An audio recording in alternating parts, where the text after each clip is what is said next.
Hello, and welcome to Everything Fear. This podcast is dedicated to all things horror, so please sit down, get comfortable, and be scared.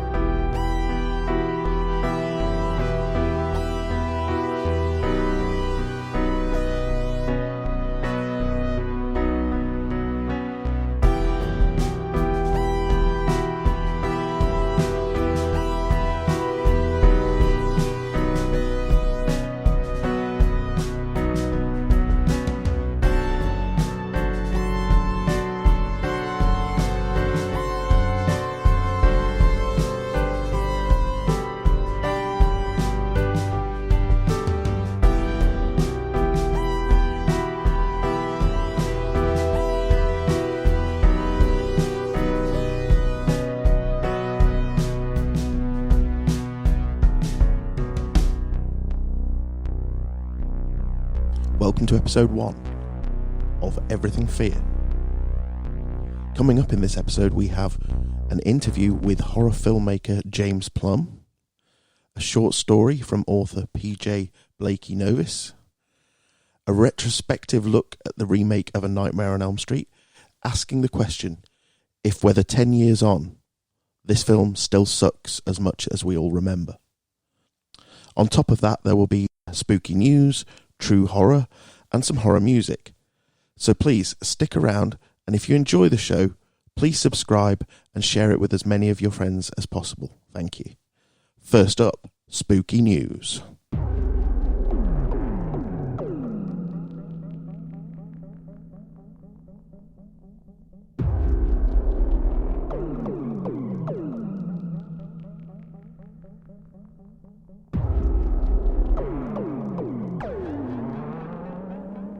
And now it's time for spooky news.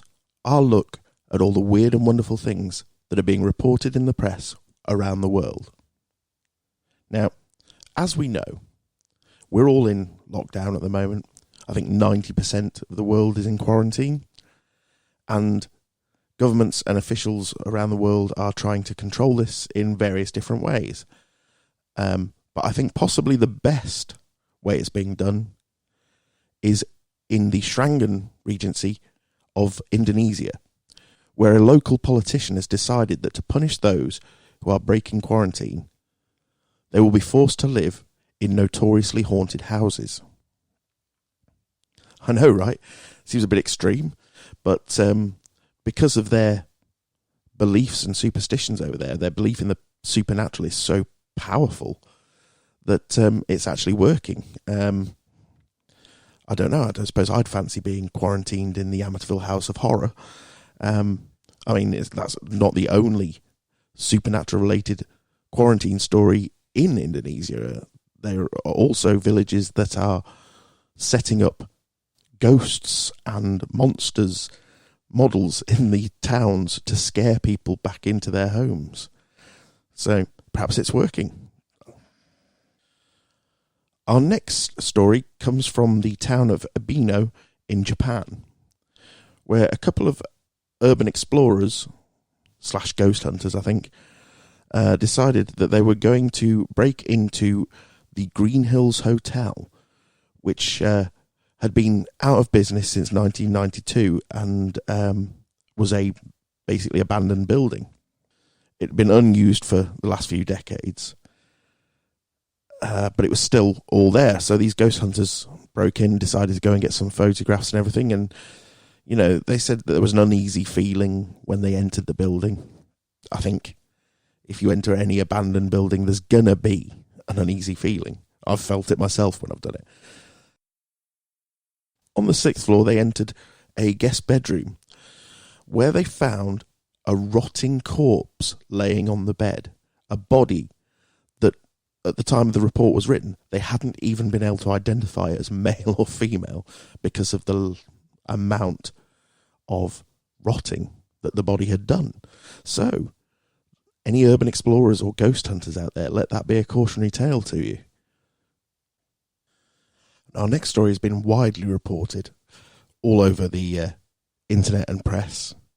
This is about how the US Department of Defense have officially released spooky videos of UFOs. These are sightings by Navy pilots where they have actually seen unidentified flying objects. Now, that doesn't mean that they're aliens, but it means they don't know what they are. And it's a big step forward for the Pentagon to actually admit that these things have happened and to release footage of it. That's quite a big deal. Now, the argument is that they've only confirmed that the footage is real because it was leaked several years ago.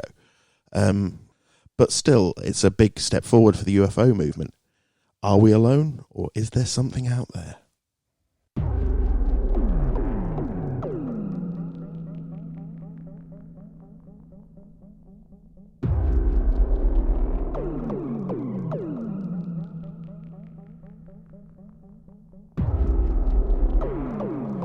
I suppose I ought to tell you a little bit about myself, really, and what qualifies me to do this show.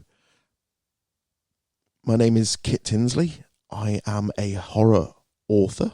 I've written 3 novels, a collection of short stories, and a non-fiction book on horror that I wrote with my wife. I have studied horror film academically and have taught horror film academically. And most importantly, I have been a lifelong horror fan, like so many of you out there. So hopefully that qualifies me to do this show. Hopefully. I don't claim to know everything, but I'll try my best.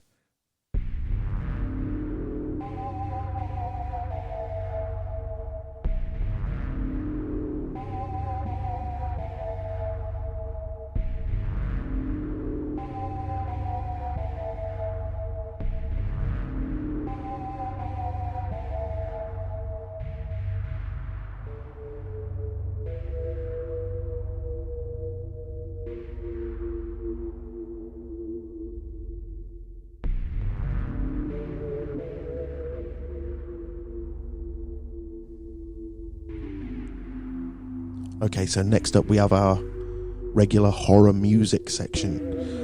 The aim of this section is I'm going to play horror-themed music from artists around the world. If any artist would like to submit some songs, this is not just open to metal or horror punk. This is any genre of music that has a horror theme to it. Now, for this first episode, I'm going to be incredibly self-indulgent and play a song of mine called Unholy Love. Now, what I do is not generally horror-themed, music-wise, but this one song is in particular, and I'll tell you the backstory of this song. Has anyone seen the film Trailer Park of Terror? Well, in that film, there's a character who is a zombie hillbilly who plays guitar and sings this really dirty hillbilly blues style song during the film. And when I saw it, I really liked that song. I really liked that sound, and I decided that I was going to write a song in that vein. And also, at the same time, I was putting together the fact that, wait, I'm a horror author, I'm a musician. Why don't I merge the two together and write a horror musical? Brilliant idea. Anyway, the other thing is, I'm quite lazy.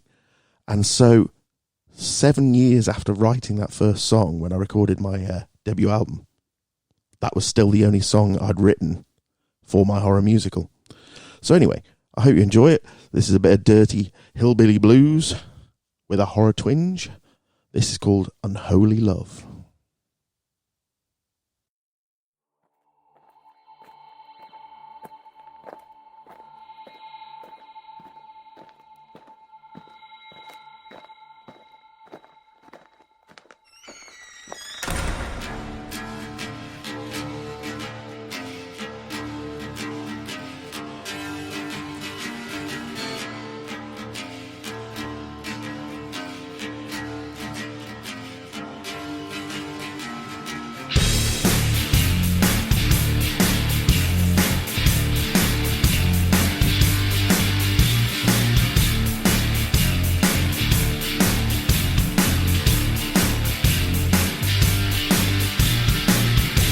There's a place where the dead will rise.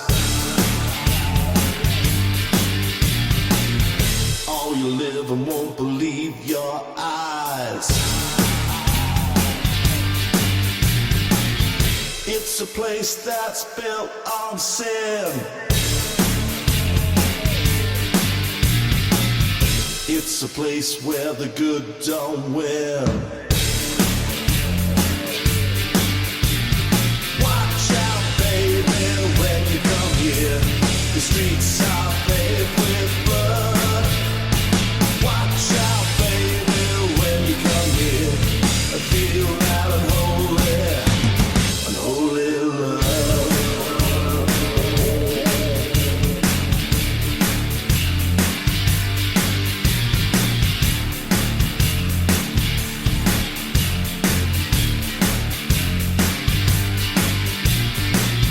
In the corner giving you the eye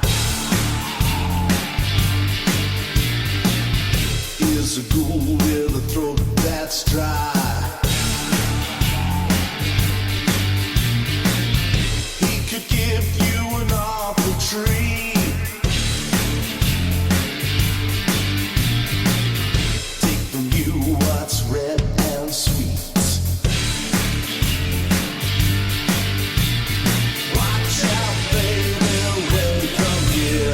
The streets are paved with blood. Watch out, baby, when you come here. I feel unholy love.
In your chest, to leave now it would be best. If you feel the need to stick around,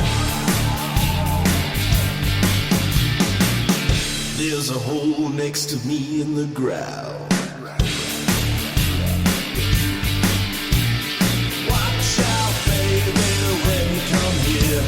The streets are paved with blood. Watch out, baby, when you come here. I feel loud and holy love. Unholy love. Unholy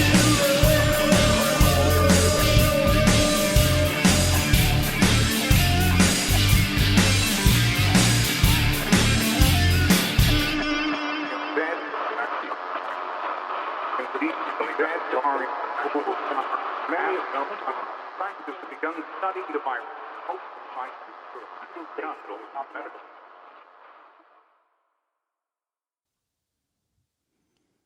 Now it's time for this week's interview. I was lucky enough to speak to James Plumb, a British filmmaker and author, earlier today, and we had a good chat about his work and basically geeked out over horror in general. So please enjoy this interview.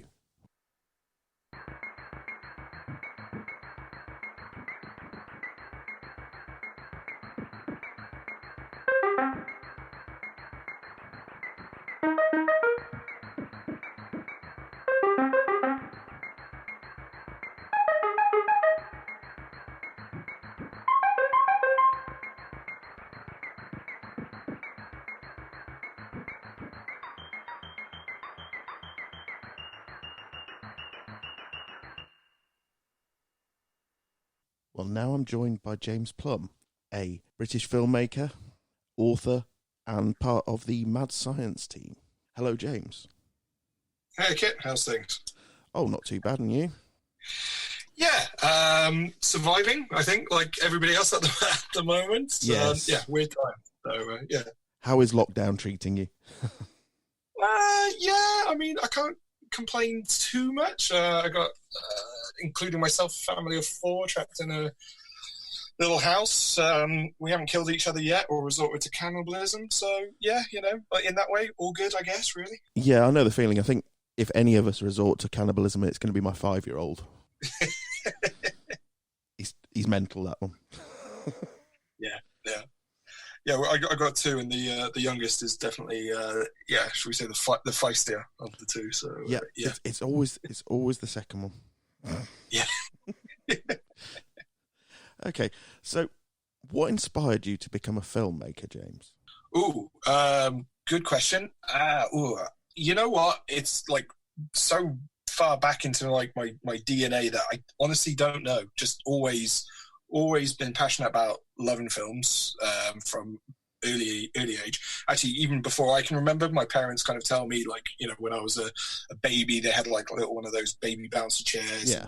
I think they were watching the first ever televised version of Jaws, and I got all excited in my little bouncer chair and started shouting "big fish" every time kind of saw a fin or whatever. So always loved filmmaking. And then I couldn't even tell you when I became aware of, making films was a thing. It always just seemed part and parcel of it as well. Yeah. So I was lucky enough that as part of my dad's job, he had like one of these very early, I think we're going back like 1987, he had one of these kind of like VHS camcorders. Yeah. And bizarrely, I was about 7 years old. Like after he used it for whatever jobs he was using it for, he basically allowed me to play with it, which is bizarre because I mean back in 1987 these things couldn't have been cheap. That's right. Yeah. And I'm sure the bit of kit was probably about the same size as me. But I roped in my sister, I roped in my friends, and we were just making these little, I suppose, Twilight Zone-esque short films where there'd be a setup and there'd be a bit of a twist and a payoff or whatever.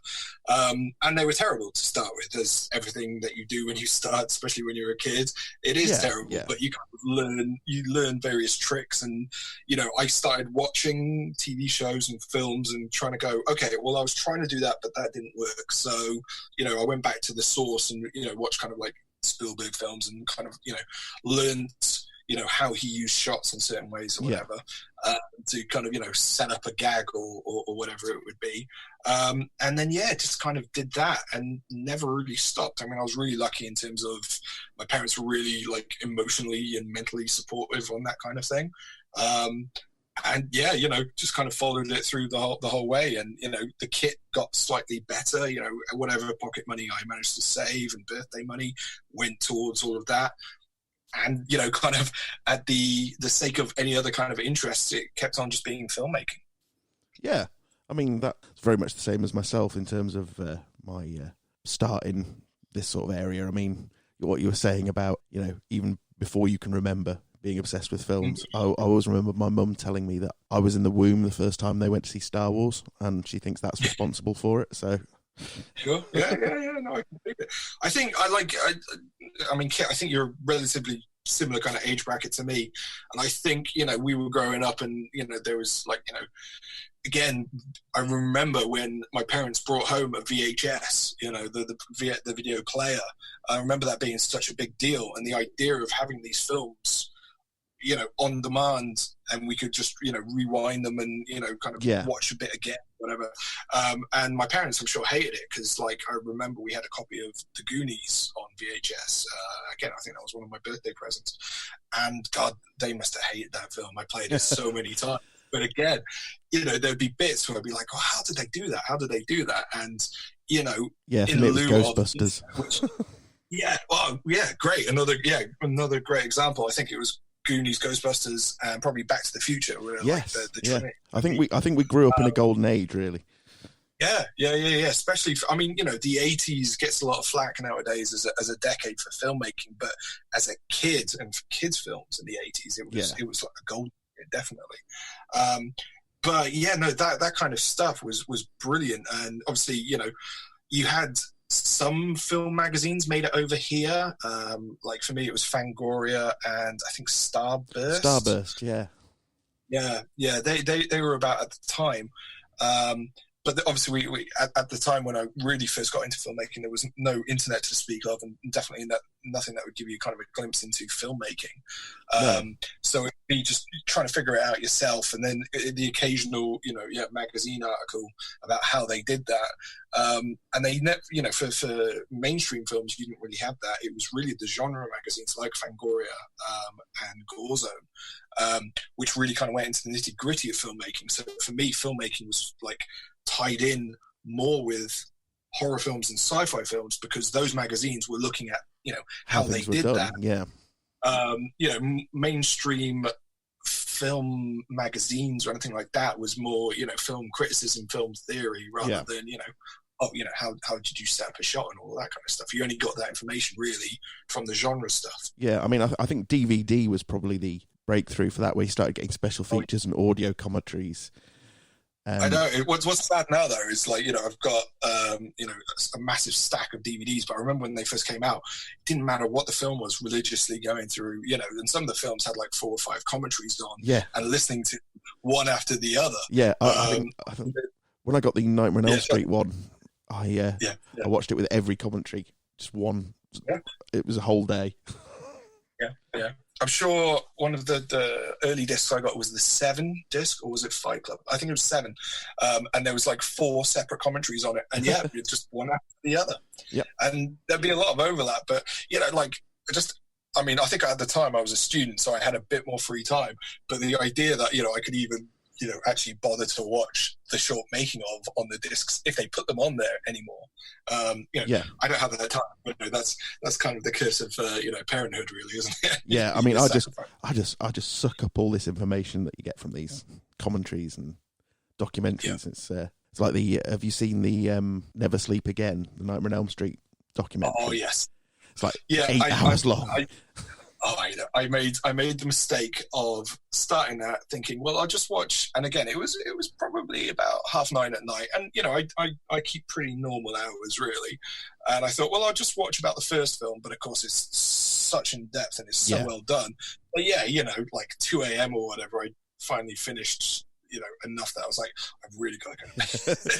They do suck you in. I mean, but again, that's made by the passion of like such passionate film fans that, you know, they just, all of this knowledge. And in the past, you know, again, I think it's thanks to things like the internet, where you can put an 8-hour documentary out there and people will find it.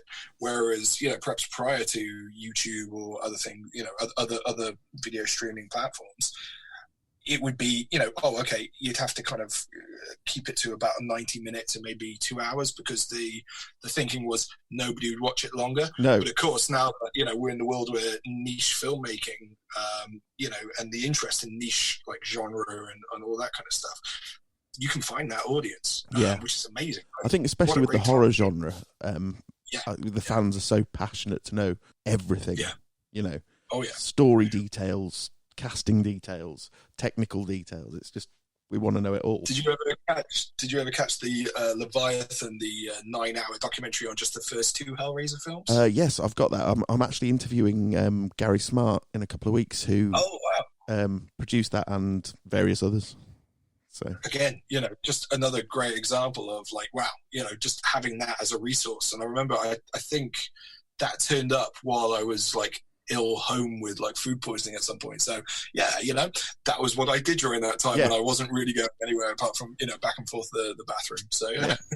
So getting back to your own filmmaking. Sure. Which directors would you say were the biggest influence on you? Yeah. Okay. So I think first and foremost, it's always got to be John Carpenter. Again, another one, even quite young, early on, was Starman. which I think was like his family-friendly film. Yeah. And his biggest shot. And it's not one that's really talked about much anymore, but Starman at the time was just so influential and had so many ideas in it, and the visuals at the same time. So it was the idea of marrying an amazing concept with absolutely stunning visuals, which I think is something that Carpenter kind of always brings to whatever project he's brought to. And of course, like, Carpenter was amazing at branding. You know, it was always John Carpenter's Halloween, John Carpenter's Escape from New York, all of these kind of things. So as a kid, it made me aware of who the director was, you know, by his name being above the title. Yeah, it's very much that sort of auteur thing, like Hitchcock, you know. Yeah, which was great. And again, you know, being in a world of, you know, the corner video shops and everything like that, you know, I was able to kind of track down, you know, Big Trouble in Little China. Yeah. And again, I think it was late night BBC Two, might have been part of Movie Drome. They had like Halloween, the showing of Halloween. And I remember watching that and just going, wow, you know, and again, you know, it was just kind of an amazing run in terms of the golden period. Like, you know, like for me, it starts with Assault on Precinct 13, and I can go straight up to In the Mouth of Madness, you know, including his Memoirs of an Invisible Man, which gets a lot of flack. Yeah. But as a just an entertaining adventure film, it stands up. It stands up in comparison to his other work. Sure, maybe it doesn't hit those highs, but if you just watch it as a, was it late 80s, early 90s kind of flick, it's solid. It's absolutely solid. Yeah, I'd agree up to In the Mouth of Madness. I mean, after that, I started to see... I still enjoyed a lot of his films, but I started to see flaws. I mean, I've tried it a few times. I still not won over by his Village of the Damned remake, unfortunately. You know, again, that seems to be a great... You know, he seems to be the right kind of director for that. And again, his other remakes, like The Thing and everything, you would have thought he would have been had a great handle on that, but for whatever reason, doesn't really take off. I don't mind Ghost of Mars. For me, that's kind of like a throwback to Assault on Precinct 13. Yeah, it's enjoyable. Originally, that was his original plan was to do Escape from Mars, wasn't it? And oh, really? It was going to be a third, but after the commercial failure of Escape from LA, he rewrote the script to take Snake Plissken out of it. Oh, okay, all right, okay, yeah. So yeah, I mean, I think it's always been Carpenter.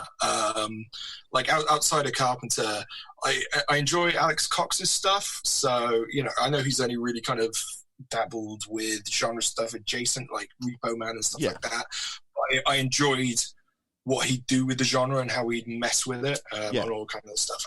You know, a lot of his films you kind of start watching and you've got absolutely no idea where it's going to go. I mean, Repo Man's a example. You know, it starts in one place. By the end of the film, you kind of look back over the, you know, the 90 minutes you've just watched, and you're like, yeah, that I did not know it was going to go there. Yeah. So yeah, I've always kind of enjoyed that kind of stuff as well. So, what attracted you to the horror genre as a filmmaker? I think for me, and I think it's been said about the action genre, and I think it was Catherine Bigelow who just said it's kind of like the closest thing to pure cinema. And for me, I feel like horror is that. It's something that's a very visual genre. You know, you can get by with very little dialogue. It's very much show, don't tell. As a filmmaker, I feel it's one of the most difficult genres to do well. So you're trying to achieve like a physical response from the audience, you know, to actually scare them, you know, to, you know, horrify them, if you like. Yeah. And in that way, it's quite close to comedy. Yes. I've always thought that as well. So, you know, there's nothing worse than a bad comedy or a bad horror.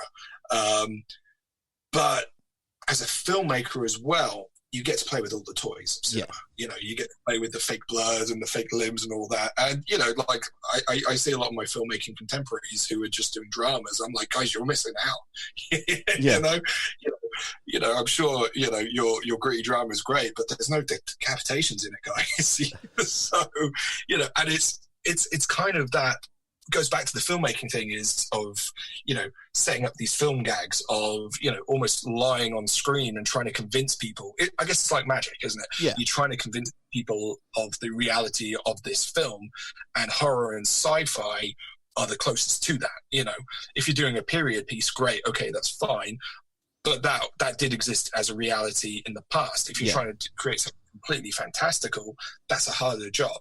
So I like the challenge, I think. And yeah, it's again, I think because I started as a passionate film fan, I'm only going to make the films that I'd want to see myself. Yeah, well, of course. I mean, that's why I write horror. Yeah. Now, a few years back, I was lucky enough to see the premiere of your film Curb Crawlers. Yeah, no, thanks for coming along to that. That was a good day and a night. Yeah, it was. Now, that is a film about a group of men who are making a snuff film who get more than they bargain for, really, without giving too much away. I like that. Yeah, nice. Yeah. Where did the inspiration for that film come from? Oh, well, that was with my really good friend, the co-writer of that, Dave Malkovic. I'd been working with Dave just, like when I first moved to South Wales, he was like one of the other filmmakers / writers that I hooked up with. And we worked on so many short projects together that after I'd made the first couple of features, he kind of sent me a text and said, mate, we've really got to just team up on something. And I was just like, I would love to. Dave's massive horror genre fan as well, but when it comes to writing, one of his great strengths is comedy. And so he actually kind of pitched me the film in 2 text messages, which I interrupted. So after he pitched me like the first half of the film, I kind of got back to him and said, I'm in. So the first half of the film is pretty much the first half of the sentence as you described it, which was, group of guys making a snuff film. I'm like, I'm in. It's kind of a horror caper to start off with, isn't it? It's very funny. Yeah, I mean, what we tried to do, and I'll try not to do too many spoilers, but for the first part of the film, so it's very much a 3-act structure, although we shot it in like the found footage style. So for the first act of the film, we keep it in the dark what the purpose of the guys meeting up is. At first, you kind of think it's maybe a night out. There's a group of them, they're chatting, they've got a video camera. You think it's a night out. And what we try to do, and like the feedback has generally been quite successful, is we try to get it that you're going along with the guys on a night out. So we try and make them fairly likable. There's a bit of banter and everything like that, but, there's not too many clues early on that anything is too amiss. There's a couple of hints dropped there. I mean, what I really liked, and I think this might have been the sort of transition point between that first section and the second section, is the scene where they're driving through the city, and it's just all these scenes of nighttime driving with this sort of pulsing music, and it's really hypnotic, and it's quite a change from where you were up until that point, and sort of sets you up for something else is about to happen. Mate, I'm so glad you said that. That's exactly, like in our script. And the way we wrote it was, I wrote Act 1, Dave wrote Act 2, and then we came together to write Act 3. We'd already kind of worked out the beats, but that's exactly the handover scene, is that bit in the car. Yeah. So, I mean, that's amazing. To get that feedback from you directly, that's brilliant. I mean, that's great. Well, it was successful then. So, right, yeah, no, great. You always kind of wonder, you have these aspirations for what you want to do, and you're hoping it connects with the audience, and absolutely nail on the head there. So then, Act 2 very much becomes the snuff film portion of the film, and again, because it was a found footage thing, and when we made the film, and when we were writing the film, found footage was on its upward kind of crest. The found footage kind of elements really kind of came to the fore in the snuff film kind of thing, and allowed us at the same time, because it wasn't like, oh, we're just filming inadvertently. The whole point was to be filming, allowed us also then to have a bit of fun and get a little bit meta with filmmaking in general. And we managed to fit in some of our like our pet peeves about filming anyway in the horror genre into the dialogue of the characters, but it also allowed us to kind of light it and film it with avoiding the everything's in the dark and the shadows, and having shaky cam, if you like. So by kind of writing it into it, the idea that somebody's paid for them to make this snuff film, great. We can have a certain amount of, I guess, production value, because they've been commissioned to do this video, if you like. And then third act, as you kind of say, They bite off more than they can chew. It all goes a bit mental. It all goes a bit mental, and again, we kind of move into a third genre, which I won't say because it kind of gives it away. It does. But we move into a third subgenre, I guess, of horror movies, and again, that was great fun to kind of do and play with. And I still remember the day that me and Dave wrote that. I think it was the day after Royal Rumble, because I know we were around at Dave's house and he had it on, I don't know, Sky Plus player or whatever. Yeah. So we had that on in the background while we were trying to work out like the choreography of certain stuff that's happening in the third act as well. So yeah, it was for us, it was kind of subverting the audience's expectations each time in each part of the film. Yeah. So that by the third act, hopefully, when it's the element where they bit off more than they can chew, it's like, well, is the audience still rooting for them because we set them up to be quite likable in the first act, or are they not rooting for them because in the second act they were revealed to be bastards? Yeah. So, yeah. It's putting the audience off their game slightly.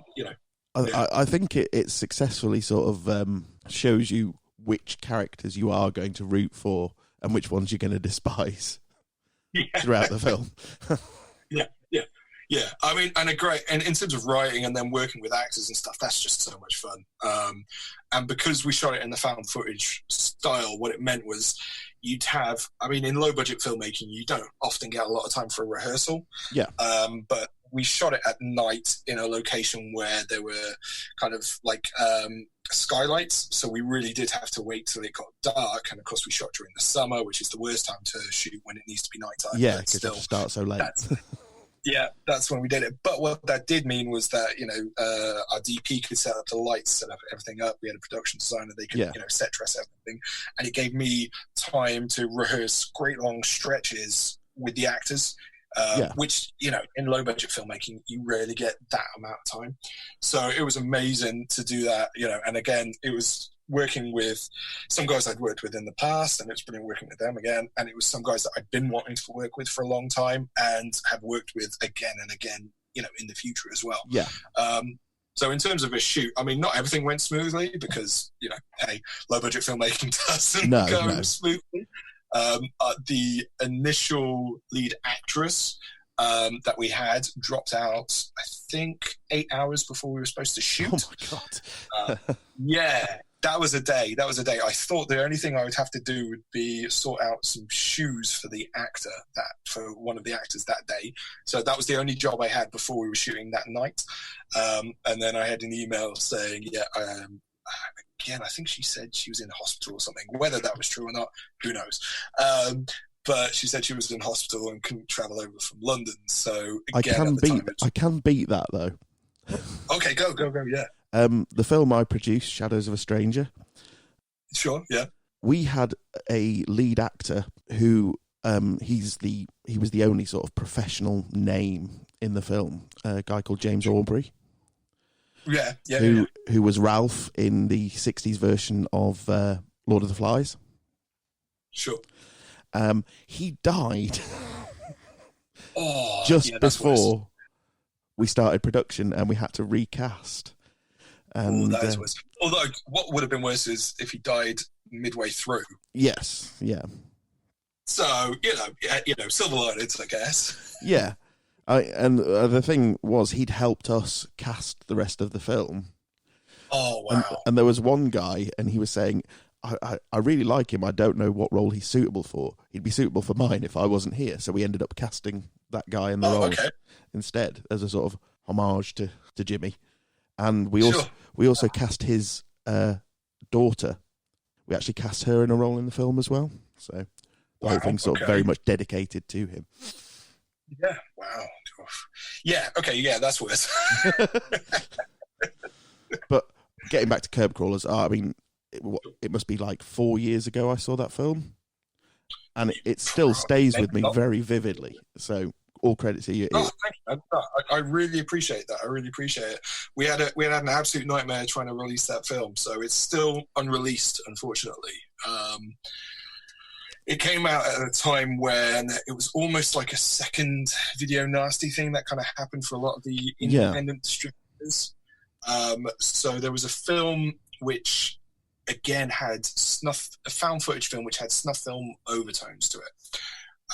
And I think this was down in like Essex, or I'm sure it was down Essex way. There was like a local paper who slated the local Tesco's for having a copy of this film, and I can't remember. It was either something like The Hospital or The Factory or something like this was the name of the film. And so Tesco's, in response, across the entire Tesco's, took the film off the shelf. Now, this was put out by an independent distributor, and I forget the name of it. But effectively, because that was their release for, that quarter, I'm sure it was more than just 1 month, that company ended up going bankrupt. So it just made any films in that wheelhouse like too hot to touch. And we'd approached some of the guys who put out our first 2 films, and we got a certain way in with one of them, and we were talking about, well, okay, can we edit the film? And they were kind of like, well, no, it's the theme of the film. And it was just like, yeah, we can't do anything with it. So it just kind of became a bit radioactive, which is a shame, because obviously, like, there's some amazing work done by the cast and by the crew in terms of, it's such a beautifully shot film as well. I mean, visually, it looks so much bigger budget than it was, if you know what I mean. Oh yeah. I mean, Kit, you might remember, but I think we spent about 5,000 on it. No, 6,000 on it.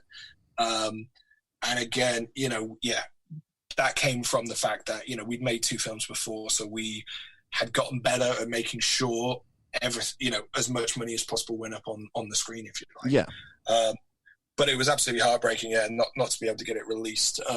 We're still hoping to do something with it, because obviously, like with our Little Monster, the film after, we've kind of moved into self-distribution. Yeah. But again, due to kind of like the nature of the contracts that we had with certain people, it's one of those ones where, if we don't turn a profit on it, effectively, we go into debt straight away. Oh, right. So it's heartbreaking, and it's one of those contracts that, at the time it worked for the first 2 films, but never repeat that mistake again after the nightmare we had on the 3rd film. But you live and learn in the filmmaking thing.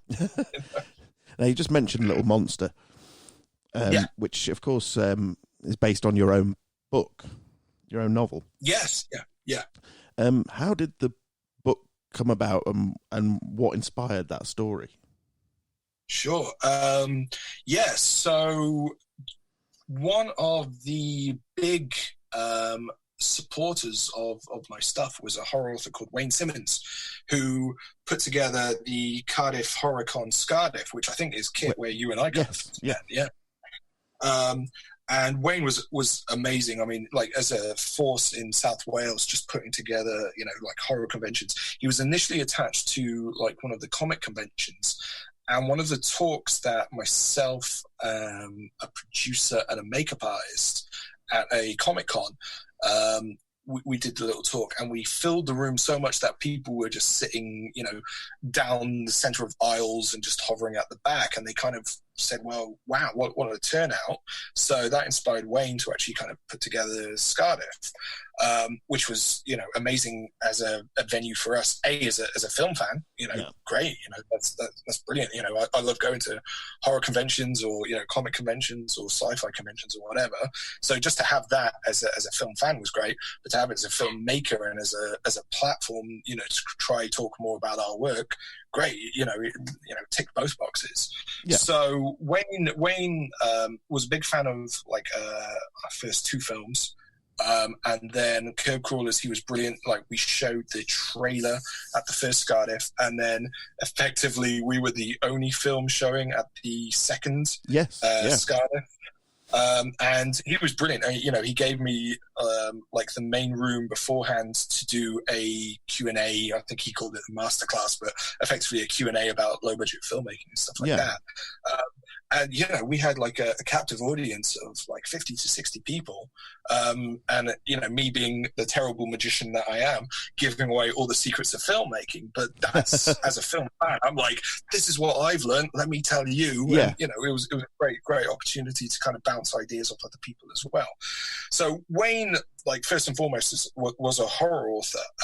and he worked closely with David Moody, who's a massive horror writer. Yes, yeah.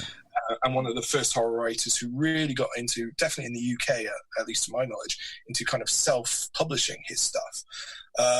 So after Curb Crawlers, they kind of approached me about, they had what's it called? Like a publishing event they wanted to do, right, which was the Year of the Zombie. Yes. So yeah. the idea was every month they would be releasing a separate zombie novella. Yeah. And everybody else on that were, in inverted commas, proper authors. And I hadn't written any prose, since school. Yeah. But fair play to Wayne, he kind of approached me and he said, look, I can tell from the films that you think about characters, you think about structure and everything like this. Would you be interested in it? And I was nervous because, Yeah. I hadn't done anything. It was outside my comfort zone. But it kind of came at the right time for me. And this kind of goes back into where the idea for Little Monster came from at the same time. So after Curb Crawlers, we'd had about a year's worth of difficulties trying to get the film released. Yeah. At the same time, in my personal life, my youngest daughter, who at the time was about a year and a bit, had some pretty serious health problems. So much so that between the first screening of Curb Crawlers and the second screening of Curb Crawlers, there was about a 10-day gap. I spent 5 of those days in a children's ward watching over it. Yeah. So that was a big point at where I was deciding to kind of pull away from the filmmaking thing. Originally, I was going to produce a film with another bunch of really talented filmmakers. And I was starting to set things up, and I was having to cancel because of frequent hospital visits and spending days and days in the hospitals with my kids. Yeah. So I kind of pulled out of that saying, look, I don't want to be the guy to let you guys down. The worst thing is for the producer to have to keep cancelling meetings. So I kind of pulled out of that, and I kind of made a conscious decision. Look, I'll, at least until hopefully she would grow out of any sort of health issues she was having, I'd put the filmmaking on the back burner. Now, in my memory, and I'm fairly sure the timeline works out, about the day after Wayne approaches me about writing a book, and I was like, well, yeah, because that's entirely dependent on me. Being in a room with a laptop. Yeah. So, I'm only letting down myself and potentially, Wayne as the editor of this with Dave Moody. Yeah. So I kind of think, yeah, great. Okay. I'm down for that. And Wayne was brilliant. He would be like, look, I appreciate your concerns about, being an author. But I'll be your editor and I'll be as hands-on as you need, which came in handy, definitely, when we were getting ready to release the book. But so the idea behind Little Monster was really inspired by the amount of time I was spending in hospital with my kids and, the lack of sleep you get. Kit, you're a parent, so, yes. I'm sure every parent's had those things where they spend, the times. It always starts in the middle of the night as well. Yes, yes. The thing very much I got from the book and from the film is it's very compelling. It's very creepy, but it's also very moving and emotional. Which I think fatherhood does change you as a horror writer, or I think you get onto a whole new level of fear as a father that you never experienced before, and you never knew you could experience. Absolutely. Yeah. And one of the taglines we had in my head for the book, and then later for the film, I think it ends up on some of the early posters we did, is how far would you go? Yeah. And it's very much what wouldn't you do for your kids? Exactly. And, sleepless nights in the hospital where you're kind of like, yeah, you know what, I can't, and it almost became a line, I think it did become a line of dialogue in the film, is I couldn't think of anything I wouldn't do to get my daughter better. Yeah. And some pretty dark places. And again, you'd get a good night's sleep and then you'd go, whoa, yeah, that got dark. But, during that's the kind of ideal place to kind of live when you're, like a horror filmmaker or a horror writer, is, those kind of taboo subjects of how far you would go. And at the time, as a dad, and trying to be a really good dad, I wasn't seeing a lot of genre stuff tackling that. about fatherhood Yeah. and all of that. You kind of had the typical, psycho mum character, the fierce lioness looking after her cubs and all of that. Yeah. And that was pretty played out. But I hadn't seen a lot of that. And again, so it was in my head, and amusingly, like the other authors who were as part of the Year of the Zombie event were doing like these giant, apocalypse type stories. And there's me not having to worry about a budget for the first time in my life, and yet still writing a low budget horror film as a book, because it's pretty much, for 90% of it, it's two characters, the mum and the dad character and their daughter, trying to figure out what they would do. And again, not too much of a spoiler, because obviously it all kind of kicks off in the first 10 minutes of the film and in the book. It's, if your kid's bitten by a zombie, what do? Do you become, do you double tap in them in the head? Or do you, feed them? Yeah. And it's that kind of tension. And it's one of those things where obviously I was put under pressure by Wayne and Dave to come up with an idea. And that's usually the worst thing, is when somebody's like, write me a book. And you're like, oh God, I can't think of anything now. It's got to be a zombie book. Anything else, it can be yours. And I'd done the zombie thing, with the first feature film. Yeah. But I was lucky enough that it was pretty much came to me on about a 15-minute train journey on the way home, fully formed, just in terms of, right, that's the concept. A kid gets bitten and the parents don't agree what's best to do. Yeah. And in 15 minutes, I'd mapped out pretty much the whole journey of, the dad going one way, the mum going the other way, and how that ultimately comes together. And there's nothing better. I mean, Kit, I'd love to hear what you think, but there's nothing better when you've got an idea for a film and it kind of comes all together within, the same thinking session. Oh, there's the ending as well. And what an ending. Yeah. Because then if you've got the start and you've got the ending, that gives you that motivation just to get it out as quickly as you can. And so I was really lucky that kind of happened when it did. And I pitched it to Wayne and Dave, and they were like, "Yep, go for it." Love to read it. And I mean, really, that's where it all kind of came from. And those guys were so supportive in terms of just me as a writer. I know the first draft I kind of went a bit too purple prose, a bit flowery with it all. Yeah. And they were like, "You're trying to be a writer." Yes. Yeah. Strip it back, and that was a brilliant lesson. That was a really, really good lesson. I mean, I haven't reread my first draft, because why would I? But I'm really proud of what ended up getting published anyway, and that's very much thanks to Wayne and Dave and all their help. No, you should be, and you should be proud of the film as well. Cheers, thank you, man. I really appreciate that. The film is available now, isn't it, through your distribution? Yes, yeah. Well, via we put it out at the moment via Prime Video. So if you've got an Amazon account, we are hoping, and we did this at the beginning of lockdown. We were hoping to put it on for free, but because I think Amazon are very busy now, basically, doing delivering to everybody in lockdown, it's been massive delays. So we're still waiting about 6 weeks later for it to go to free. Yeah. So Little Monster, the film, we shot that about 2 years ago. And very much, again, kind of going back to what I was saying about putting the filmmaking thing on hold. So decided to put it on hold, and then teamed up again with James Morrissey, who's kind of the partner in Mad Science Films. Yeah. And we kind of put our heads together and went, we should make another film. Yeah, sounds good. And what did we enjoy doing for filmmaking? What didn't we enjoy? And we decided one of the main things we didn't enjoy doing was, making a film and somebody else making money on it. Yeah. Like, we would be cool if our films didn't make money. But it's the idea that, somebody else makes money. But you don't, but you don't see that money. Yes. And we've been luckier than a lot of filmmakers. We did make some money on the films. I mean, I definitely had enough to fix my boiler and the brakes on my car. Wow. So, it's good. It's nice to keep warm, and it's nice to be able to stop safely. Yes, definitely.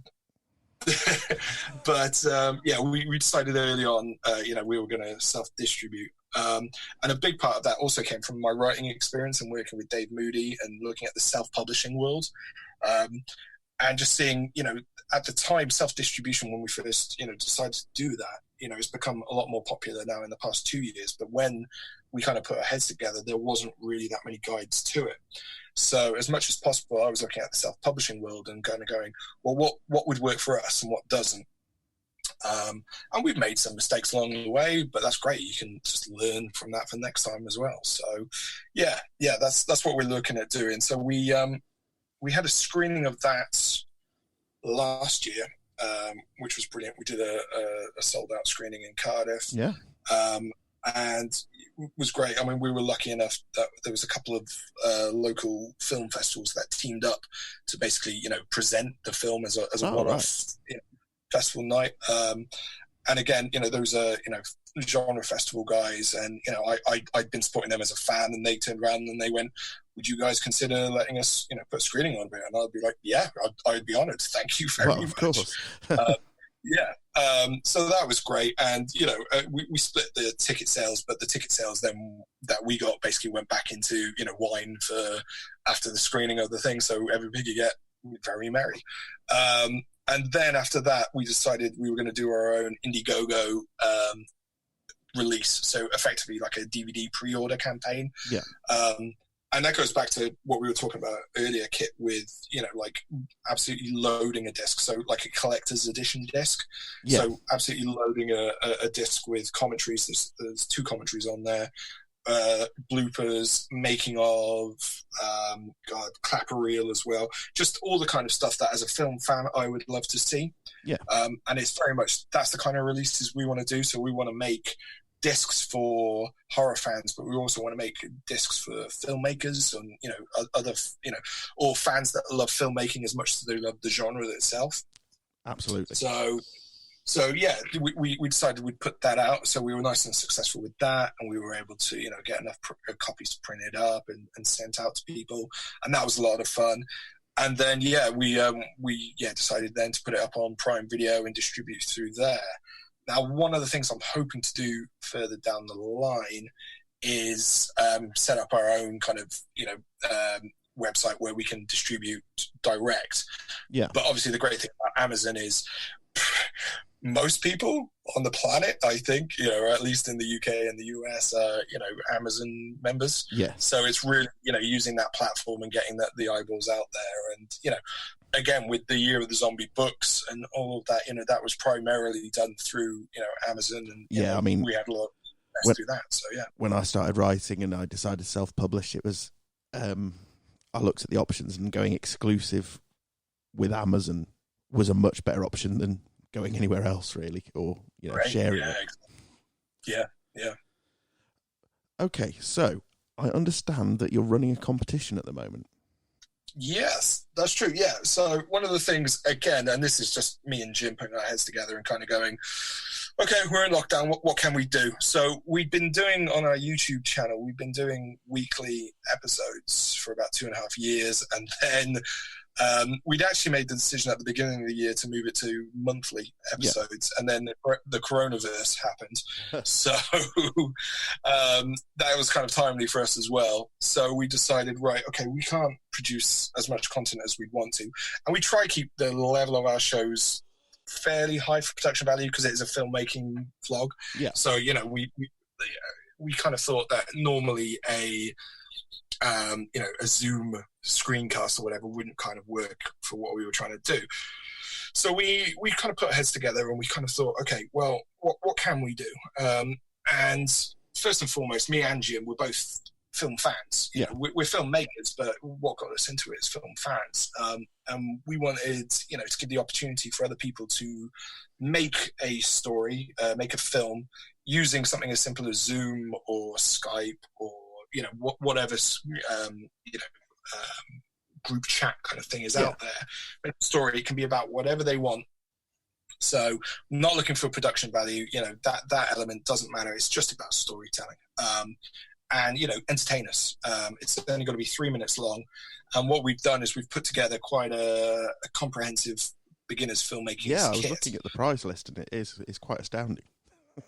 Yeah, well, again, because we're film fans, and what we hope is that somebody can make a really good story using something as basic as Zoom, And then we reward that with, basically what people need for a basic, a good solid filmmaker's kit to start with. Yeah. So, I mean, I can't rattle off all the kit off the top of my head, and I probably should have had something open.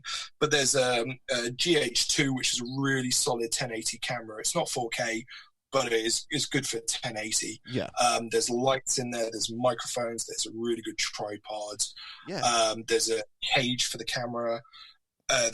We go as far as, there's an SD card as well, which again, should get you started. So it's a really good, solid kit. We've limited it to UK residents only because what we imagine is, if we had, somebody successful overseas, it'd probably cost us more to post it than it would be for the basic kit actually goes back to one of our early episodes where we talk about putting together your filmmaker's kit for under 300 quid. And so, and again, that's what we try to do is, you try and make sure as much of the money ends up on screen. Yeah. So it's looking for those deals. It's looking for solid bits of kit, not necessarily buying the most expensive camera, but buying the best camera for your job, for the film that you want to make. So we really hope people will, kind of engage with the competition. The deadline is the 22nd of May. Yep. So hopefully when this goes out, there's still a bit of time for people to engage with it. Yeah. So if you don't mind me plugging, Kit, absolutely not. If you check out, thank you, man.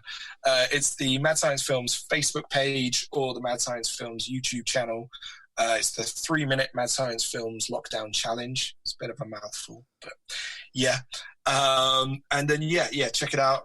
Read the terms and conditions. I think I covered most of them, but yeah, just, read the terms and conditions, make sure you're eligible, and send us your films because, we want to be entertained, and we also want to use, our little platform to kind of push, great filmmaking and great stories out there as well. So absolutely, that's the aim of this podcast as well. Real, yeah. So, Kit, you're gonna give it a go. You're gonna enter? I thought of an idea yesterday, but my wife went, "No, you can't do that. It's too extreme." And as I'd need her to be in it. Okay. So you need to convince the wife. Okay. Yeah. Okay. But yes, I'm definitely going to have a go. I think it's always fun, and it's something to do in this. Yeah, it's one of those things where I think it'll be an interesting challenge because of the constraints. It's like low budget filmmaking. I almost don't know what I'd do if I had to have a big budget because I think low budget forces me to be more creative. And so what we're hoping is, we want some really amazing stories that perhaps would only work through the group chat. It wouldn't work as a traditional, camera approach. Again, I guess that goes back to the found footage thing. The reason we made it as a found footage film, Curb Crawlers now, it wouldn't have worked I don't think it would have been as effective as a traditionally shot film. No. So, we want people to tell stories using the formats they've got. Excellent. Now, just a few of the questions I'm planning to ask everybody who comes on for an interview. So, firstly, what's next for you, James Plumb? Hopefully, at some point, getting out of lockdown. I mean, wow. Yeah. So, one of the things that we had so close to finishing was a horror anthology we'd put together. So, I don't know, Kit, if you're familiar with ABCs of Death? Yes. Yeah.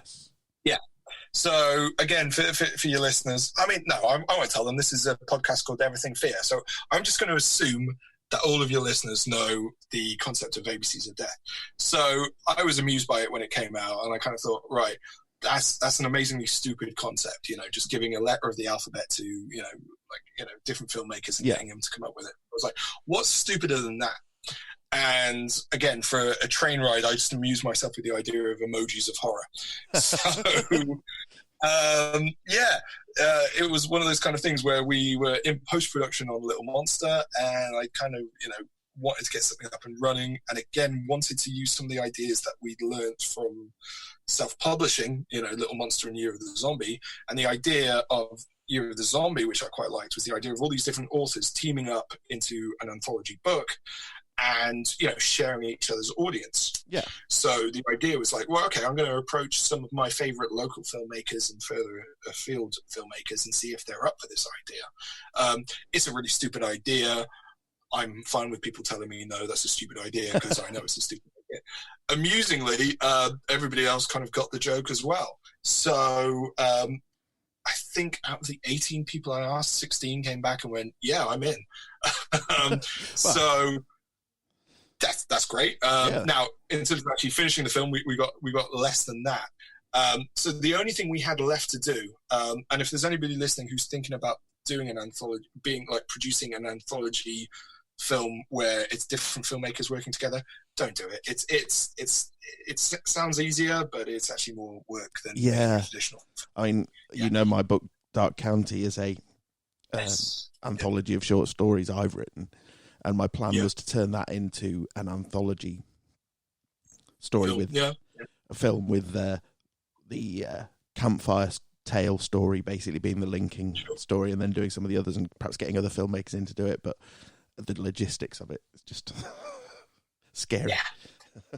It was not the best idea we had, but hey, as I say, we learn from our lessons.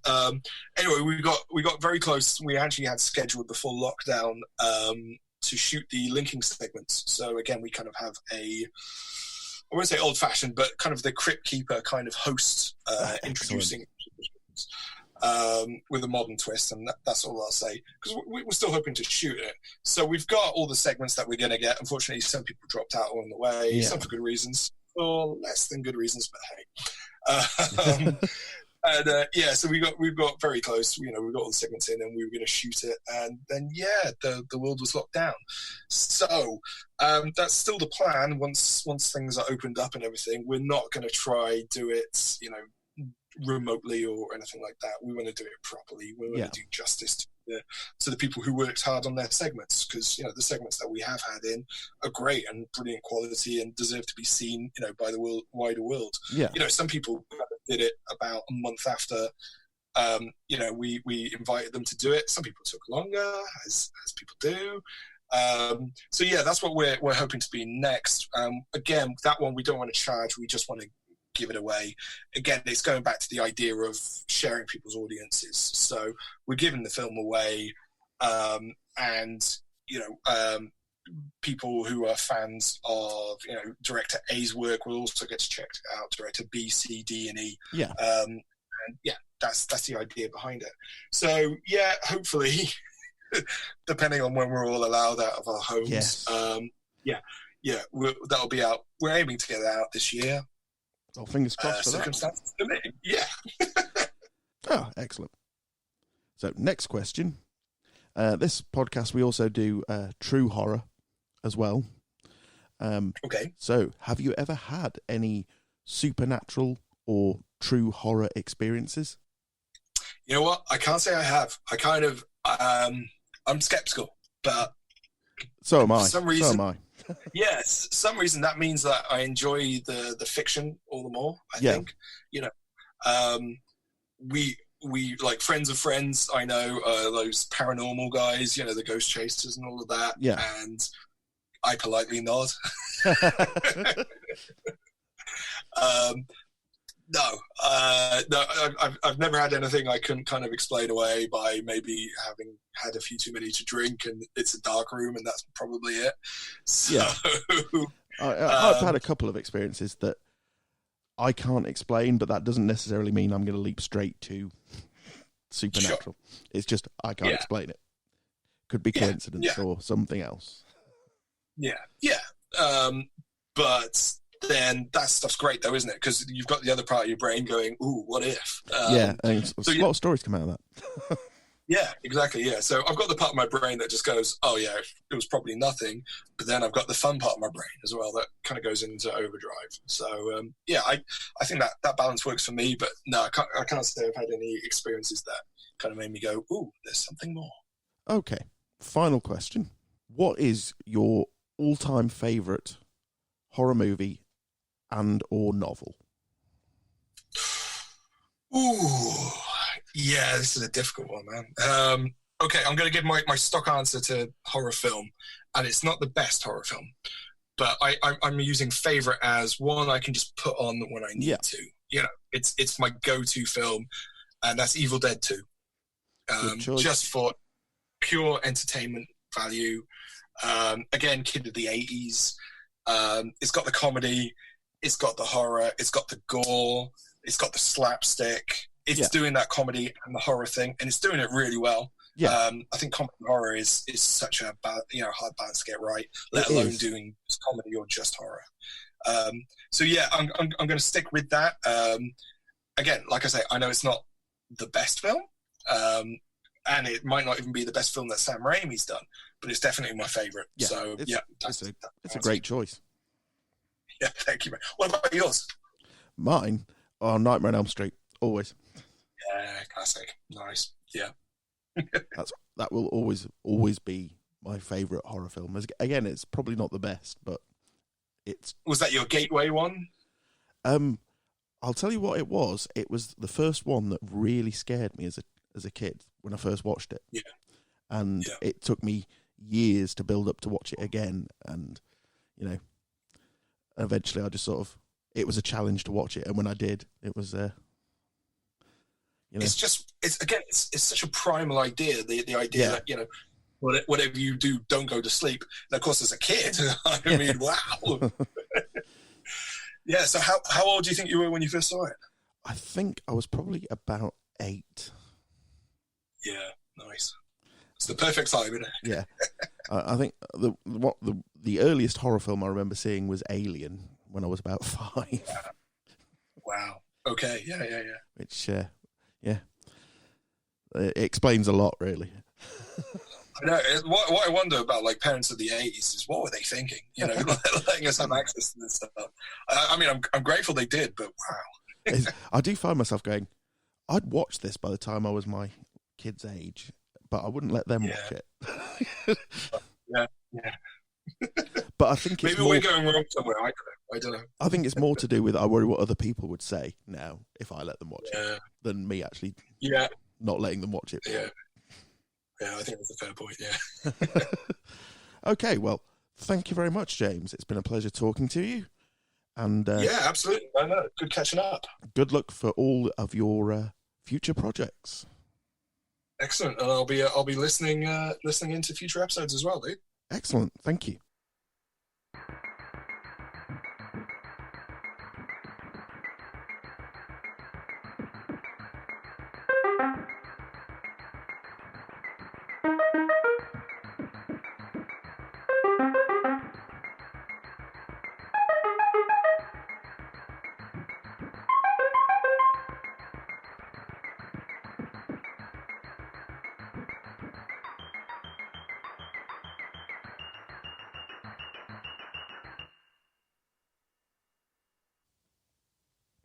Next up, it's our regular fiction slot.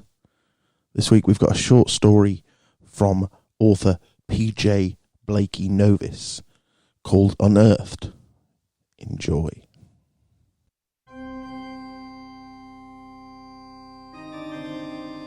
It was dark when I opened my eyes, darker than I expected. I waited for them to adjust a little, patiently allowing them to observe the familiar shadows within my bedroom. But they did not. I kept still, only my eyes darting around. For the briefest of moments I thought I had lost my sight, until the light of my watch face told me otherwise. 1:47 a.m.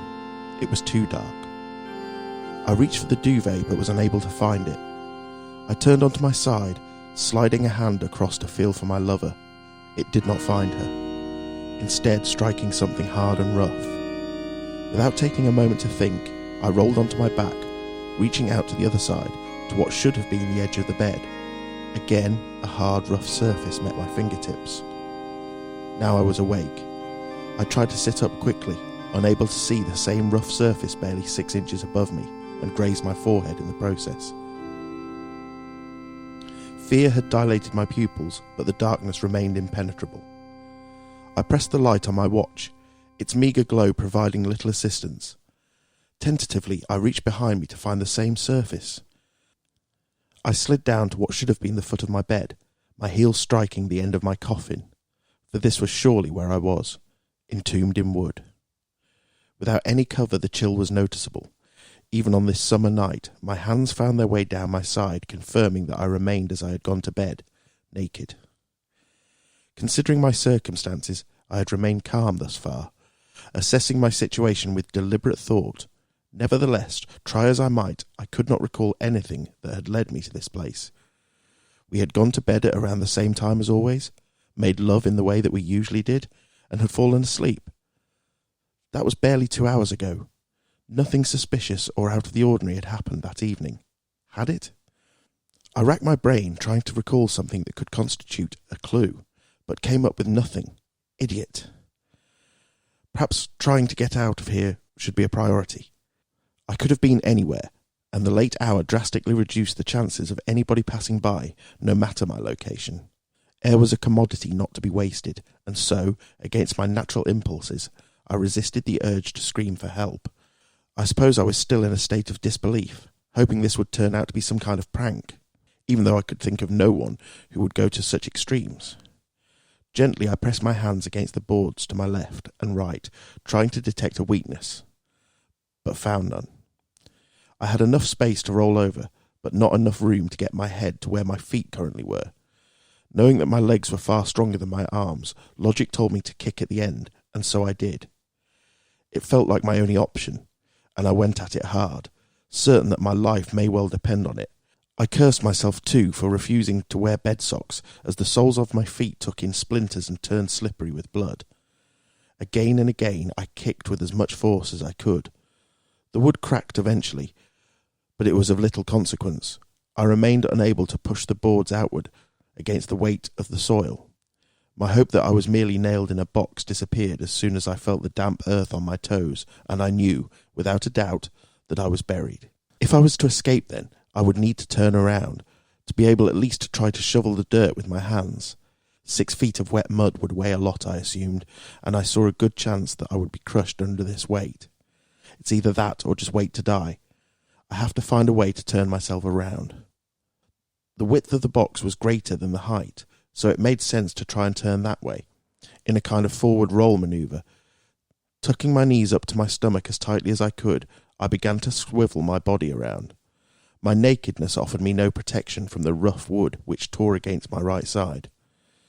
As soon as my head hit one wall, I doubted it would be possible to get all the way round.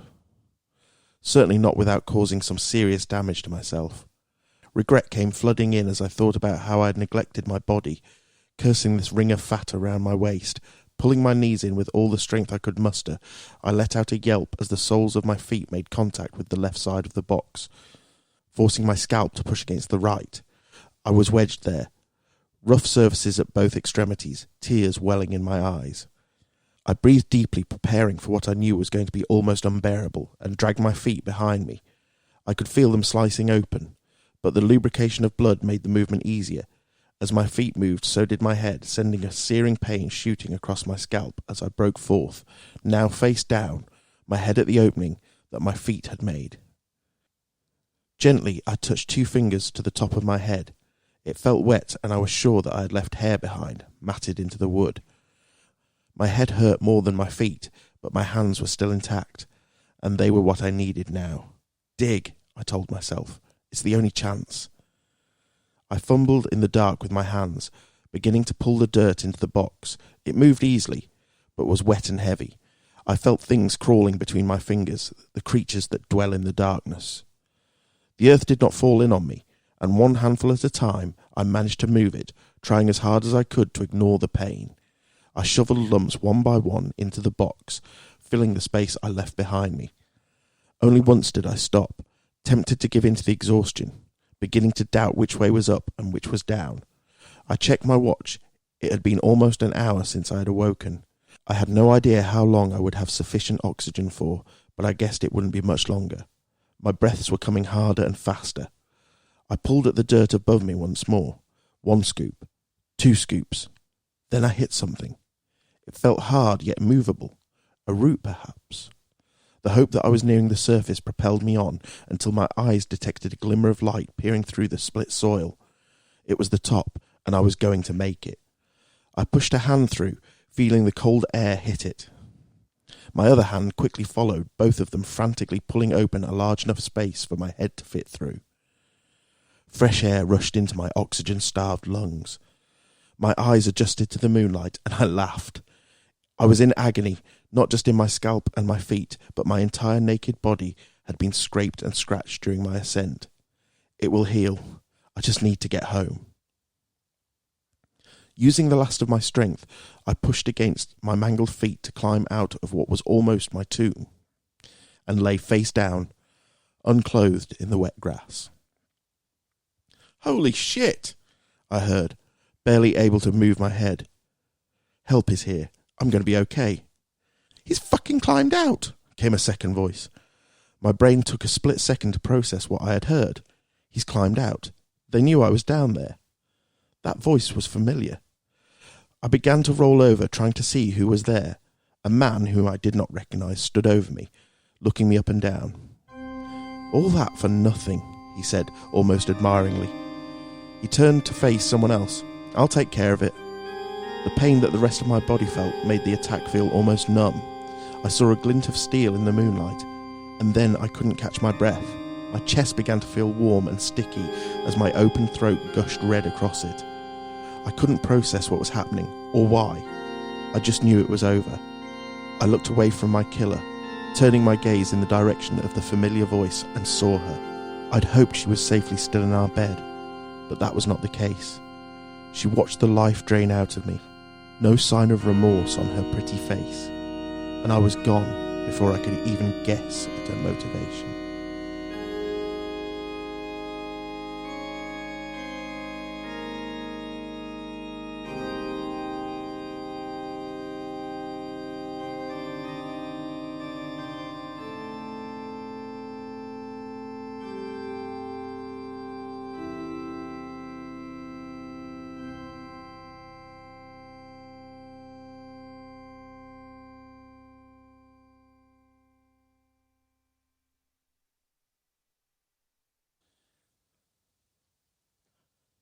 Okay, so we're now going to look at A Nightmare on Elm Street, and specifically the 2010 remake, which turned 10 years old this week. And we're going to be asking the question, if, after 10 years, does this film still suck as much as we all remember it? We can't talk about Nightmare on Elm Street, the remake, without first looking back at the original Wes Craven classic from 1984. Now, it is my favourite horror film of all time. It is the horror film I've seen more than any other. I wrote my dissertation at university on A Nightmare on Elm Street. So this is a big film for me. And just the idea of there being a remake worried me immensely. The original is such a brilliant film. The psychology of it, the idea of someone getting inside your dreams and messing with your biggest fears and turning your own subconscious against you is terrifying and wonderful. And of course, Wes Craven, being the master storyteller that he was, crafted characters that were believable and relatable, and he created a villain so iconic. And he was destined to be iconic. Everything about him was perfect for becoming an iconic character. So the remake happened in 2010, and it was pretty much universally panned at the time. I watched it at the time, and I remember thinking, there are bits of this I like, but coming away from it going, oh, it's not the original. Which I do with a lot of remakes. And then when I rewatch the remake later and see it in its own right, I find more I like about it. This was certainly true of the Texas Chainsaw Massacre remake, the first Texas Chainsaw Massacre remake. It was true of the Hills Have Eyes remake, even the Last House on the Left remake to a degree. So, having not watched Nightmare on Elm Street 2010 in a long, long time, I decided that for the sake of this podcast, I was going to rewatch it and see whether it was as bad as I and everyone else in the world remember it being. Okay, so my first impressions of the film and how it's aged are the camera work and lighting in that film is still fantastic. It's very much of its time, admittedly. The colour grading, the long, slow panning shots with sudden noisy jump scares can be seen in, well, Insidious came out the same year. But what I find interesting is, of course, that the 2010 Nightmare on Elm Street was directed by Samuel Bayer. It was his first feature film, but he'd been working for decades at that point as a music video director. And that look was pretty much his signature look throughout his music career.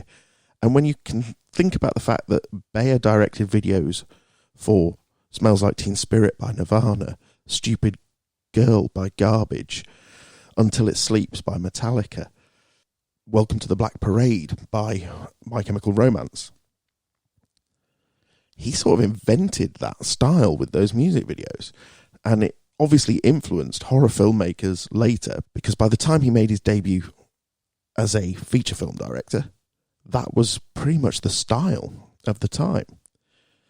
So I can't fault the camera work and the lighting in the film at all, in any of it.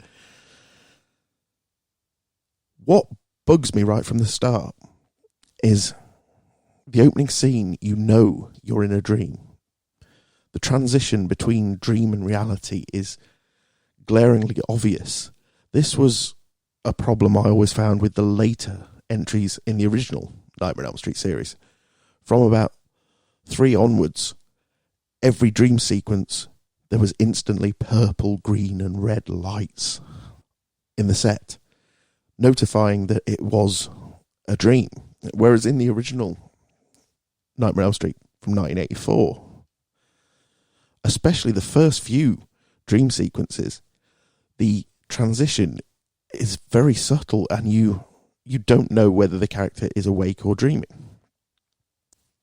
The other thing that I found was that the kids in the remake are instantly less likeable than the kids in the original.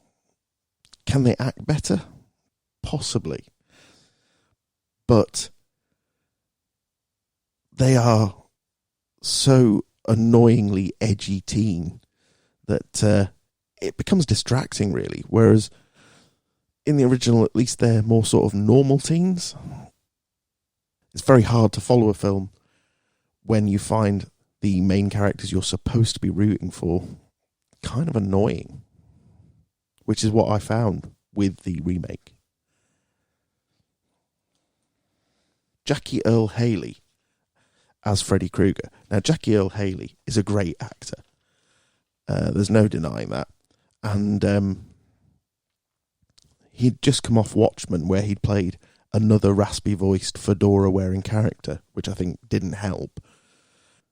But his performance as Freddy is solid. He's quite menacing in places. Definitely trying to develop a character there. The thing that lets it down for me is the makeup. Yes, they've made him look more like a real-life burn victim than perhaps the exaggerated version that we saw in the original Nightmare on Elm Street.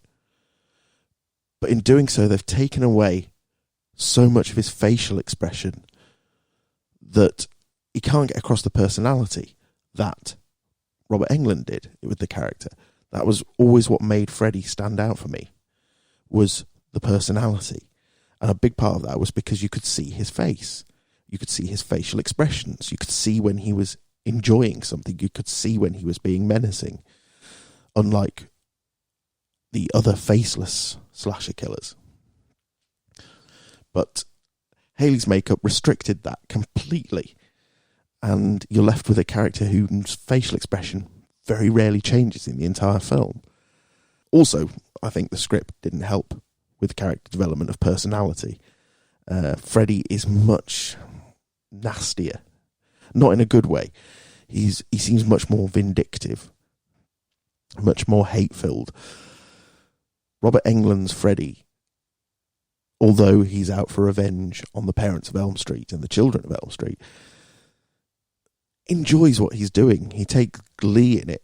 I always remember in the original there's that scene, it's Tina's dream early on, where Freddy cuts his own fingers off and green goo starts shooting out, and he just smiles because he knows he's freaking her out, and he enjoys that fact.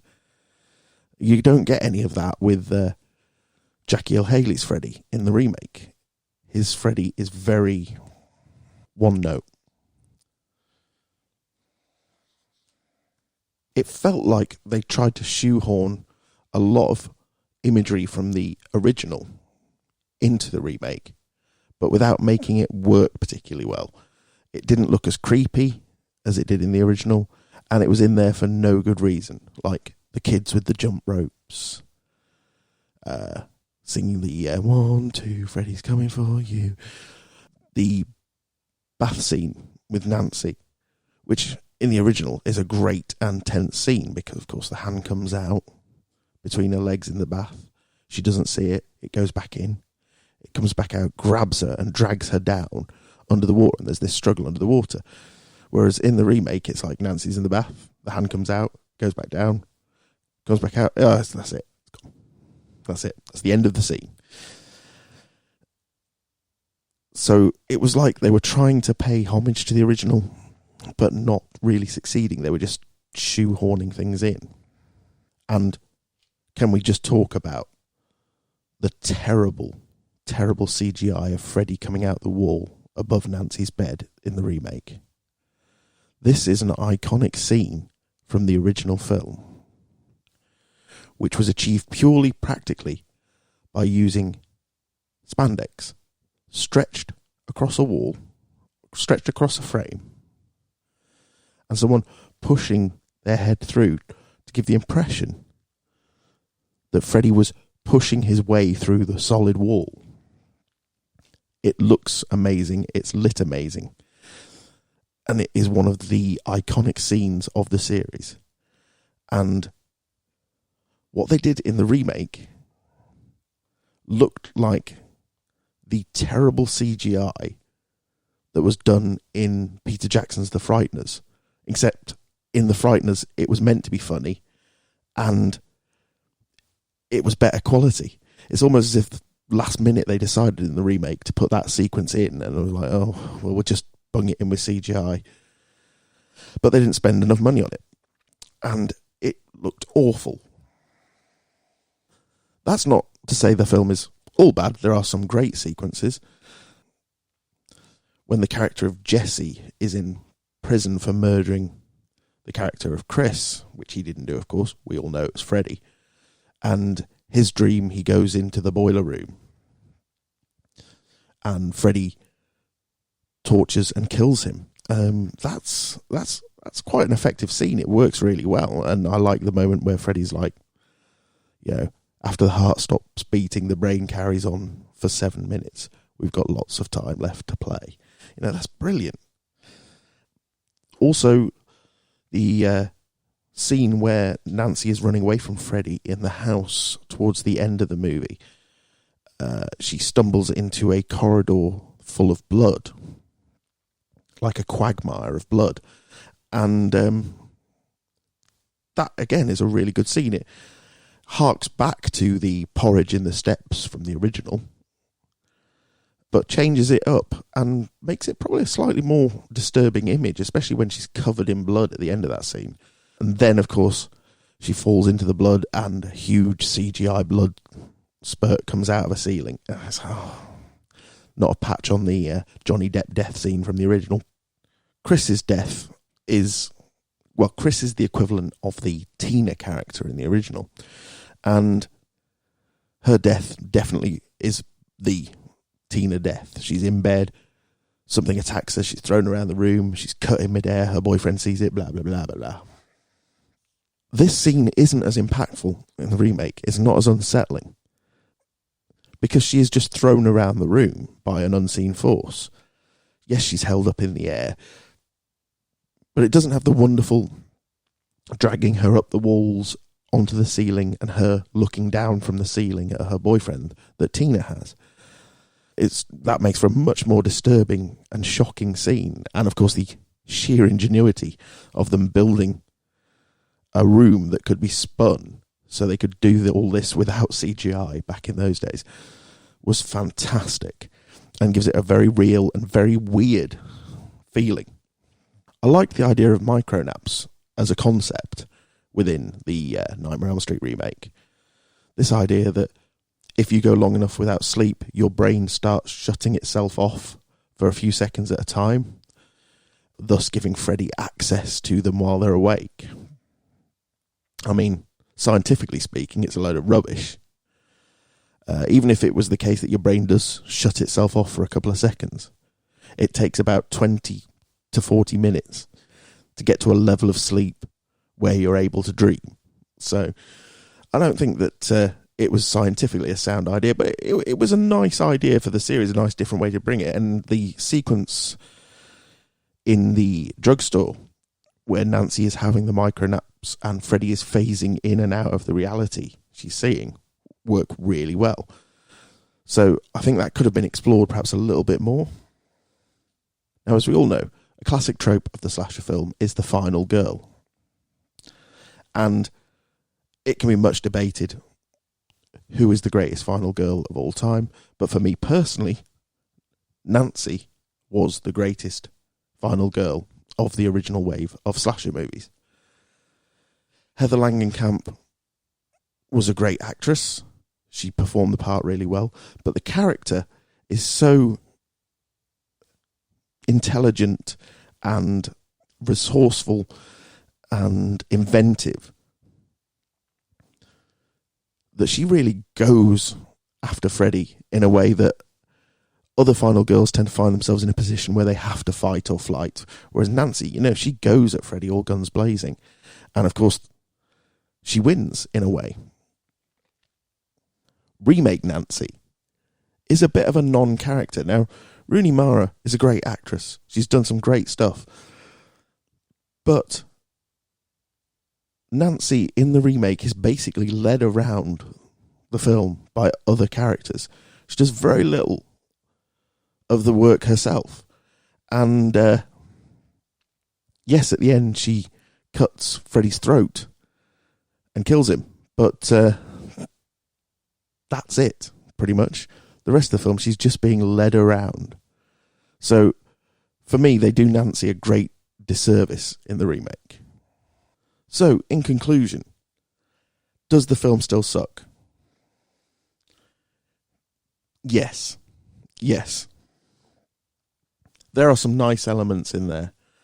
There are some solid performances. There's some beautiful cinematography. But there's a weak story. And the thing that, for me, is worst about the film is it's just so depressing. I mean, I know they're dealing with very difficult subject matter. The fact that, of course, in the remake, Freddy is a paedophile. Whereas in Wes Craven's original, that's only loosely implied. It was more specific in the original script, but Craven wisely decided to say that out. So I know when you're dealing with victims of abuse, it's not going to be a happy film.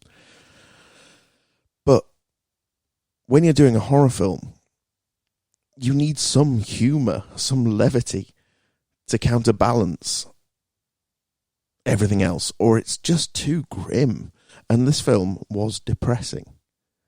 There's no other way of describing it. It is just a very bleak, depressing film.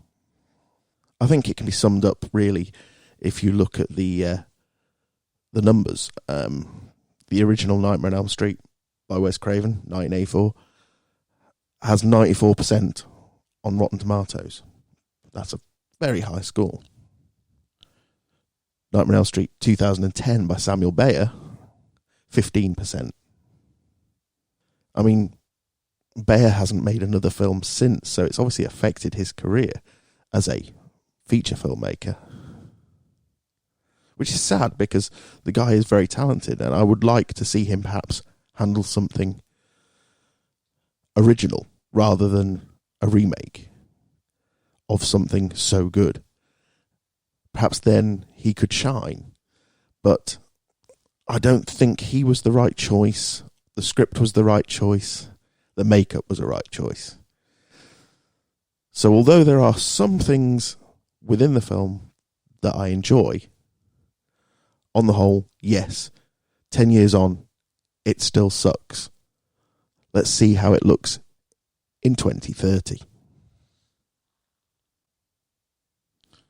So now we come to the true horror section of the show. The aim with this is for people to send in their own true horror stories, which you can do either on the Facebook group, send me an email at kit@everything-fear.com, or use the form on the website everything-fear.com. Obviously, as this is the first episode, I haven't actually received any true horror stories from members of the public yet, so I thought I'd start things off myself. Now, I am what you would probably call a hopeful skeptic. I want to believe that there are ghosts and spirits, but I'm also scientifically enough minded to rationalise things. So, for example, when you see videos on YouTube of the scariest ghost video you will ever see, and you know it's just like pixelization on the image or something, you know, or God forbid, even worse, it's been faked. So I'm, as I say, a hopeful skeptic. But I have had a few experiences in my life that I can't explain away myself. Now, this story happened a long time ago. This happened probably when I was in my early 20s. And I went to Lincoln Castle in Lincoln. And back then, you know, you could explore pretty much as freely as you wanted. And I went into this tower. And as you go in, there's a room. And in the centre of the room is a hatchway and a ladder down to a lower room. So this first room you go in, absolutely fine, wonderful, really interesting. Then I had to descend the ladder into the lower room. Now, halfway down this ladder, I started to feel really ill. I mean, like, sick to my stomach. And I can't explain the sensation I got. It was like I had this fear of letting go of the ladder to step down into this room. I don't know why, but it felt like I couldn't let go of the ladder. Eventually I did, and this room, it was almost identical to the room above. There was nothing any more sinister about this room to look at, but I felt like I wasn't alone in there when I was. I felt like there was someone behind me when I was looking out of the little arrow slit windows, whatever they're called. And the whole experience was really unpleasant, and I just kept feeling more and more sick. So I left, and as soon as I got back up that ladder and into that top room, the sickness abated, the fear that I was feeling went away. I went out into the sunshine of the day, and everything was fine. Completely forgot about this story. Completely forgot about this event. Until about 4 years later, I went on the famous Lincoln Ghost Walk, which I can't recommend highly enough to anyone who gets the chance to go to Lincoln. Go on the Lincoln Ghost Walk. It is amazing. Tom Hanks has done it, so, you know. I went on this ghost walk, and we're wandering around, hearing all these fascinating ghost stories and history of the area. And we go around the back of the castle, and we stop right outside the outside of this tower. At which point the woman doing the ghost tour proceeds to tell us this ghost story about a woman who had similar but slightly more severe experience than I did. She actually heard someone threatening her and saw something in the room. But it was the same tower, same room, same sort of feeling. I mean, that freaked me out a bit because it was so similar to what had happened to me. Anyway, it turns out, the woman carries on telling the story, that when they used to perform executions in Lincoln, people were hung from that tower. And when they'd been hung, they'd be taken inside and their bodies would be stored in that lower room until they'd finished the hangings for the day. Chills. Coincidence? Maybe, but a very strange one nonetheless. It's time for horror movie news. Now, this section of the show is going to be mostly about release dates, casting, things like that, news like that. Now, at the moment, obviously, with the coronavirus lockdown, again, a lot of release dates are being pushed back, so the news I've got here may or may not be true. First up, we have a film called The Relic, which stars Robin Nevin, Emily Mortimer, and Bella Heathcote. The film is produced by Jake Gyllenhaal, and rumour has it it's going to be the scariest film of 2020. Like every other horror film that is released in 2020 will be billed as the scariest horror film of 2020. Although this does sound like an interesting film. It's about a woman and her daughter who go looking for the woman's mother, who's gone missing from their family home. And when she returns, it seems as though a sinister presence is taking control of her. Now, I like this idea because one of my favourite films is The Taking of Deborah Logan, which is a film that equates Alzheimer's and possession. As a person leaves their mind, it makes room for something else to come in. And that was a great film. So, and, you know, old people in horror films tend to be quite creepy, don't they?